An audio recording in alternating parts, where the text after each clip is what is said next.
For once, this isn't going to be a video broadcasting my disdain toward a terrible movie or horribly made video game. There won't be any dick jokes, there won't be anything particularly happy about this video on any level. But in light of recent events, I really feel the desire to talk about this, because I know that it's an issue that is somehow still incredibly misunderstood across the board. It doesn't matter if you're a Democrat or a Republican, a Star Wars fan or a Star Trek fan, if you like to read or hate it, if you're white or black, male or female. It's an issue that not only has a disturbing amount of people trying to pass it off as being totally non-existent, but an issue that's incredibly misunderstood. And reading some bullshit textbook about the issue that explains why it happens really doesn't bring you into the head of someone that actually has it or has had it. That issue is depression. Depression is an issue that is incredibly misunderstood, both by a mere lack of personal education on the topic, or those who are willfully ignorant of it to boost their own egos and claim to be holier than thou. Yes, I know, it's a common cliche to shout, "You don't understand," but in this case, depression is, very simply, a very severely misunderstood issue, and the mere prospect of even having it can result in being shamed by the masses. Do yourself a favor before going into this video. Throw out your textbook about depression, clear your mind about Good Will Hunting, and try, if you're able, to clear your head of any preconceived biases you have going in. I can't say I'm going to explain this in the most effective way possible. I can't say I'll tell you anything you haven't heard from other YouTubers. I can't even say that I'll even think of every possible scenario you can think of pertaining to this issue. But if I can help at least someone out there better understand the problem, or maybe help someone that has the problem, then I'd count myself as having achieved something positive. Depression, from a purely objective scientific perspective, is a feeling of moderate to severe despondency and dejection. It's a neural illness that causes prolonged feelings of sadness, loss of enjoyment, physical or behavioral changes, loss of appetite, low energy levels, lack of concentration, lack of self-esteem, and can lead to contemplation or execution of self-harm and suicide. Depression can often be intertwined with anxiety. Both of these things range in different extremes and last for different periods of time. Sometimes therapy works, sometimes it doesn't. Sometimes medication works, sometimes it doesn't. Needless to say, there's no magic pill that fixes everything, and Robin Williams isn't going to be there to tell you it's not your fault and immediately fix everything wrong in your life. Depression isn't just feeling sad like many ill-informed people would have you believe, nor is it just some moody, angsty emo kid you see on the back corner of the classroom. Now that we have a rudimentary understanding of the basic concept out of the way, let's get started in breaking the illness down and trying to offer a better understanding of it, its symptoms, and possible treatment. In this video, I'll discuss several major topics within depression that are often misunderstood or completely shot down by people that don't totally understand what they're talking about. 1. The extent of the effects by people with depression. 2. The treatment, shaming, and societal norms. And 3. Finally, how to deal with it. This video is primarily meant to focus on educating people who don't have depression or don't know anyone that has it, in order to break the stigma surrounding the illness that it's just people that feel sad because they're children, which seems to be the leading quote-unquote argument against it. However, if you have depression, I hope that maybe some of this will ring true to you, and maybe I can, at least to some extent, try to help. I've had depression and anxiety for pretty much my entire life. I grew up in Detroit, and needless to say, it's not the most pleasant place for someone to be raised in. I've been on at least 3 or 4 different antidepressant medications, been through 3 different therapists, and still to this day have to deal with it. Granted, with time I've learned to live with it and rise above it, but I'd be lying if I said I didn't feel down occasionally. But like I said, if I can educate people on the subject and maybe help those who have the same issues that I've had, then I count myself as having achieved what I set out to do in this video. So without further ado, let's get started. Depression has a lot of different symptoms that are really out of our control. Sure, we can do things to try and quell its effects, but we really can't stop the symptoms from appearing altogether. Sometimes, for no real reason at all, you'll start to feel sad or down on yourself. Even if you're having a reasonably good day and have had nothing happen that would constitute being sad in the first place, you'll just out of nowhere feel bad about yourself. Imagine, if you will,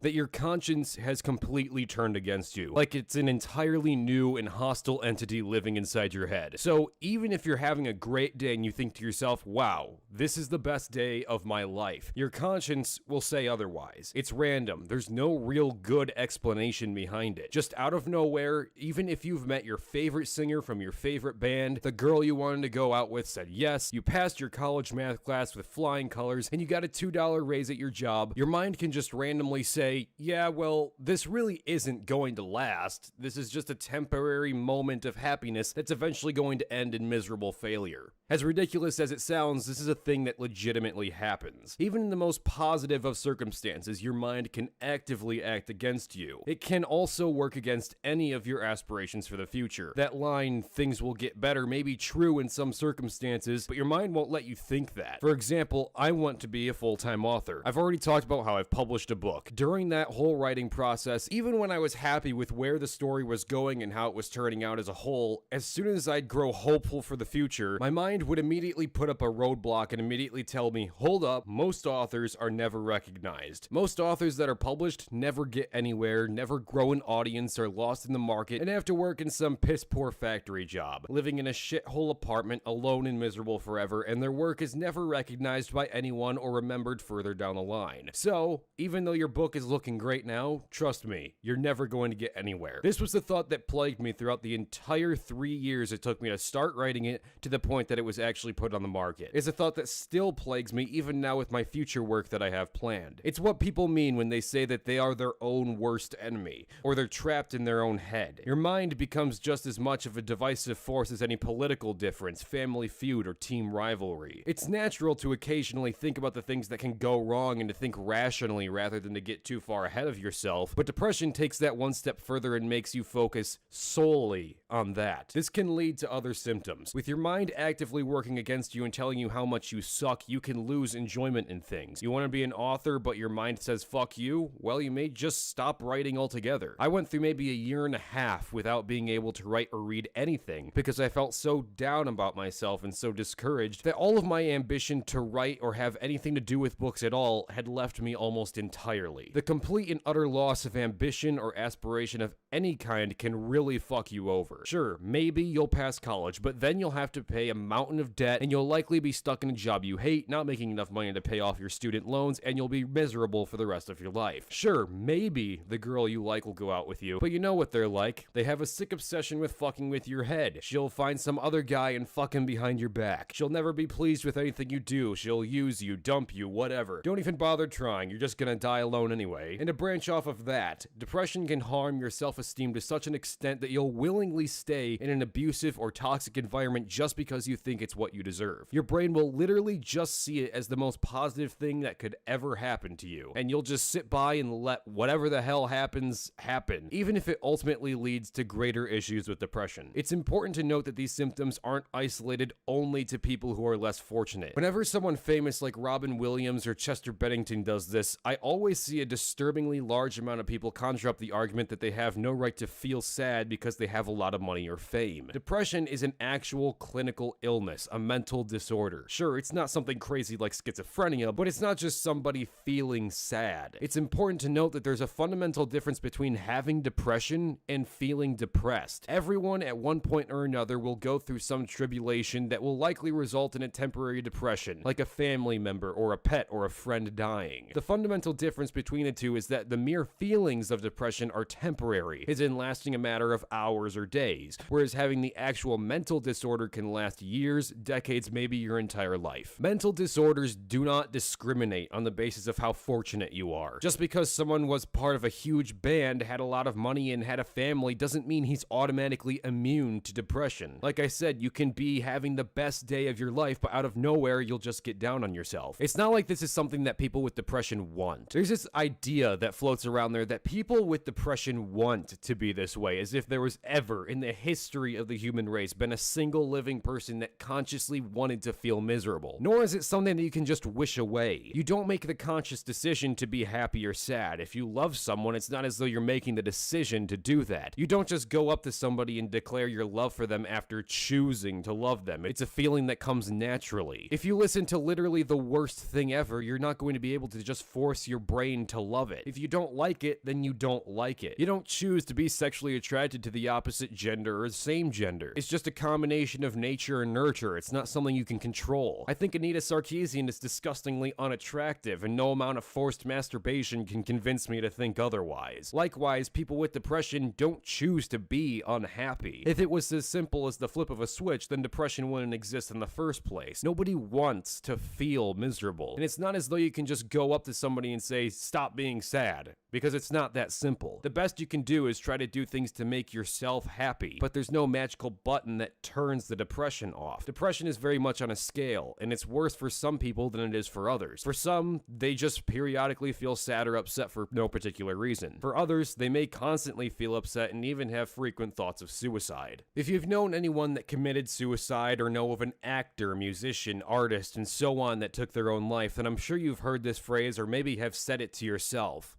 Why didn't they get help? While I'm sure not everyone gets treatment, it's also all too likely that even if they did get treatment, it might not have actually worked. Now, yes, I'm aware that this is anecdotal evidence and doesn't pertain to all that suffer with depression, but I've gone through several different therapists and tried several different medications, and none of them have done a damn thing for me. 2 of the antidepressants actually made me more depressed. The rest have had absolutely no effect. One therapist suggests I get worry stones to rub my thumb on whenever I don't feel good. Another therapist straight up bribed me to try out shit to make new friends. And another therapist gave so little of a shit about anything I had to say that I could have sworn he was trying to make me kill myself. Again, this isn't to speak for everyone, and I'm sure that there's legitimately good therapists out there that have saved someone's life maybe. I'm sure that there's antidepressants that genuinely help people function and feel happy, and I'm in absolutely no way trying to dissuade anyone from those avenues of help. Rather, I'm trying to say that very simply the classic forms of help for depression patients does not always work. If I can throw down money on several different therapists and multiple different antidepressants and not have a single thing function for me, then that should go a long way in showing it's not a foolproof solution. So when people ask why didn't they get help, sometimes the answer is that they actually did try and nothing came of it. They might have had a shitty therapist, or the pills either had no effect or made the symptoms worse. But then there's the possibility that they didn't try to get help. They didn't go to the therapist, or they didn't try any pills. Not necessarily because they didn't have the access to it, but because of the societal norms that affect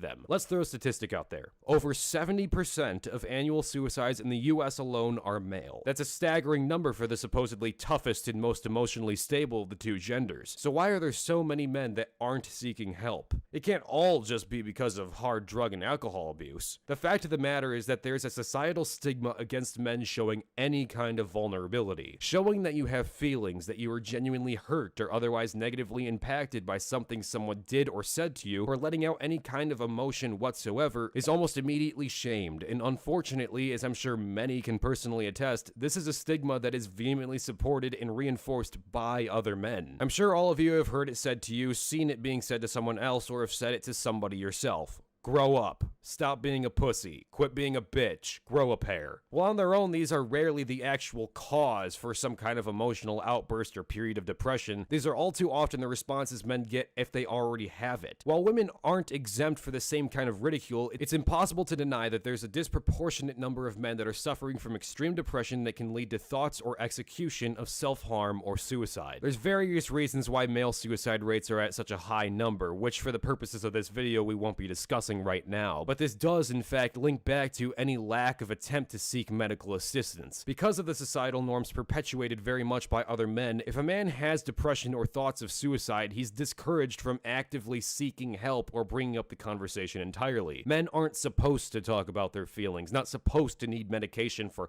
feeling sad, aren't supposed to see someone to talk about their problems, and are supposed to just automatically get over it. If you've been following it all through this video, I'm sure you can imagine how terrible of an idea that is. Depression victims have often described that they feel like they're at war with themselves, as if there's a part of their brain that's actively trying to kill them. Depending on the extent of someone's depression, that may not be too far from the truth. Because of the hostile stigma towards men with depression in our society, many make the conscious choice not to seek help out of embarrassment or shame, and the results are rarely ever positive. And to clarify, this isn't just a men's issue. There are very clearly many women that suffer from depression as well. They too are similarly shamed for it, though perhaps not to the radical extent that men are. In both cases, feelings of severe depression can lead to self-harm or suicide. Both of these are tragic issues that unfortunately are also very much misunderstood. Those who self-harm are often seen as the edgy emo kid that does it for attention. Though there are people without depression that do it for that very reason, many actively try to hide evidence of such drastic symptoms of depression, whether by wearing clothing that covers up any marks they make, or just doing it in areas that can't be seen anyway. The reason people do this isn't to look edgy or to gain attention. People who have depression specifically do not want attention. Rather, it's because they feel so utterly helpless and unable to seek any kind of medical assistance that physically harming themselves is almost preferable to living with the extreme emotional or mental anguish that they experience on a consistent basis. It sounds odd, I know, but the best way to describe it is to compare it to other things. If you've ever been dwelling on something for a long period of time and accidentally cut yourself while making food or dropped something heavy on your foot. That immediate spark of pain likely snapped you right out of whatever you were thinking about. Or, and this is an even stranger comparison, if you were ever having a bad day and found any kind of sexual release, that too likely eliminated any immediate thoughts of what was bringing you down. And that's essentially what happens with people that harm themselves through cutting or some other means. Nothing else seems to work, so the next course of action is to inflict physical pain upon oneself in order to try and forget whatever it is they're thinking of. It's rarely anyone's go-to option, but rather the last resort when someone feels so desperate or helpless in any given situation that they genuinely don't know what else they can do. Similarly, this is very much exactly the same kind of thing that happens with suicide. I'm sure everyone, whether you've had depression or not, has heard the common and more ignorant arguments against it. Suicide is selfish, it's cowardly, it's never an answer to anything, so on and so forth. For people that don't have depression or have never in their lives even considered taking their own life, it's understandably difficult to understand the level of mental or emotional pain someone can be in if they're genuinely considering taking such drastic measures. Think about what we've already discussed in this video. Depression is a clinical mental illness. It's not feeling sad, it's a severe chemical imbalance that totally fucks up your whole brain. Nobody who has such severe depression ever intentionally attempts or commits suicide with the idea of hurting somebody else. I've seen many people call Chester Bennington a selfish coward for leaving behind his wife and children. The reality of the situation is that the chemical imbalances in your head make you very seriously, genuinely believe that everyone you know, have known, or may know in the future would be better off if you never existed in the first place. It makes you very seriously think that nobody likes you or will care if you just vanished from the earth entirely. They think everyone in their lives will be happier and better off if you just aren't there anymore. It's not a malicious action intended to hurt somebody. Your brain is literally just so fucked up that it blurs the line of what's real and what isn't. You can have 1,000 people in your life tell you that they love and care about you all the time, and no matter how genuine those statements are, such severe symptoms of depression can actively make you think that all of it is a lie. It's not necessarily a cowardly tactic either, because if anything, you need to have a certain level of bravery and strength to fight against such poisonous thoughts constantly barraging you from within your own head. Like I said, self-harm and suicide are never someone's first choice. Just about everyone makes an honest attempt to stick it out and try to get better. It really is a last resort. It's important to note that there's a fundamental difference between wanting to die and just not wanting to be alive anymore. While that sounds like essentially the same thing, the key difference is that the majority of people with suicidal thoughts don't necessarily want to kill themselves. They'd love nothing more than to be happy and not have to deal with any of the issues that plague them. None of them actually want to die. They just don't want to deal with the level of pain they've been experiencing for however long they've been experiencing it. Sure, it could be a temporary problem that they're experiencing that maybe one day could get better. The fundamental problem with that argument, however, is that it makes an assumption that isn't grounded in fact, an issue that could persist for a mere few days or for a few more decades, depending on what the issue is, its severity, and who's experiencing it. Even if there was some kind of way to know exactly how long an issue would last, I somehow doubt that it would really help in many situations. Oh, don't worry, things will get better for you and you will have the time of your life when you're in your mid to late 80s, but for the next 50 years, you'll be completely and utterly miserable. Have fun. I don't say this as if I'm supporting or condoning suicide, but rather trying to explain why some arguments really just don't work, which I hope would be something that's at least somewhat implied by the title of this video. In both cases of suicide and self-harm, many say the lines that we've all heard before. They seemed so happy. I never knew something was wrong. Why did this happen? The terrifying truth is that faking happiness is a deceptively simple practice. It takes virtually no effort to convince someone that you're perfectly fine. It's not unlikely that you know somebody who has depression to some extent, and you, as well as many others, probably never thought twice about it. Or you may know someone with depression and they've been open with it, but you think they're doing just fine and thus think the problem must have gone away. Chester Bennington, for example, was open with his depression and thoughts of suicide in the past due to a variety of different things such as abuse he suffered when he was younger. Nobody thought the problem still persisted though until the news broke that he killed himself. Naturally, since I've spent this entire video trying to explain how depression works, feels, and what its its symptoms are, I may as well try to actually do something productive and explain how to deal with it. I've been medically diagnosed with depression and anxiety since I was 9 or 10 years old. The peak of those issues was later in high school and in early college. While I still deal with the effects of depression every single day of my life, I found ways to cope with it and mitigate its effects. If you have depression or know someone who has it, then maybe some of this can help you or help somebody else. The obvious first choice would be to seek out a therapist or go to a doctor and see if you can get any kind of medically prescribed antidepressants to try and combat the issue in a more straightforward way. If those options have already been tested, or if your financial situation doesn't allow for it, then the next best thing is to talk with other people. Close friends or family members that you know will sit down and listen to you are always the best first option. But if you don't feel like you have anything like that, then there's plenty of options on the internet. There's entire websites meant specifically to talk about this. And if that doesn't work, then there's even more avenues. If you like a band, video game, movie, celebrity, TV show, or anything else, then there's more than likely a forum or fan page somewhere where you can talk to people. You'll immediately have at least one mutual interest, and talking about things you like with other people that like the same things can often result in at least some kind of friendship or acquaintanceship. We live in a world where you can at any moment talk to someone on the exact opposite side of the planet, and that person can have the same interests as you and feel the same way as you. Even if you aren't physically near them, just the chance to talk to somebody could be just enough to help. If not, then try something new. Go to the movies once a week. Pick a random game on Steam and try it out even if you know nothing about it. Go to the library and pick up whatever book immediately looks interesting to you. Go on YouTube and teach yourself to play the guitar. Start writing your drawings. Start a blog. Start reading a blog. Unhappy with your body image? Buy some shorts and a t-shirt and go out running. Still not happy? Go on Amazon and buy Insanity Max 30. You don't need any equipment or anything, just a DVD player and a TV. It's fucking great. Try applying at places you'd have fun working at.